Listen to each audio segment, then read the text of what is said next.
pirmiausia, čia užaugau ir ėjau į darželį, į mokyklą, į pradinę ir vidurinę mokyklą.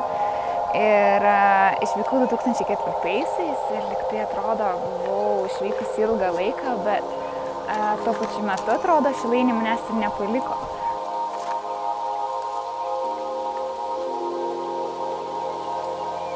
Ieškodama tų temų, kurios man yra įdomios ir kurios man yra svarbios, aš vis sugrįžtu į Šilainius. Šilainiai yra galbūt lygiai tokie patys, kaip ir kiti daugiabučių kvartalai. Tačiau, kadangi aš žinau ir pradedu vis daugiau asmeninių istorijų sužinoti žmonių ir šitos vietovės istoriją ir mažytės istorijas ir inspiracijas, kurios vyksta dabar, tai yra įdomu.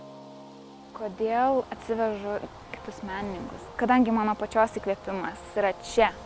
Ir tai bandžiau aš dirbti būdama Anglijoje ir vis dėlto reikia grįžti.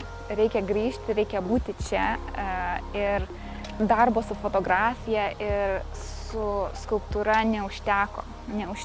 Norėjosi eiti giliau ir norėjosi bendrauti su žmonėmis, norėjosi išgirsti jų istorijas, norėjosi pamatyti jų kūrybą, norėjosi pasidalinti savo įkvėpimu su kitais.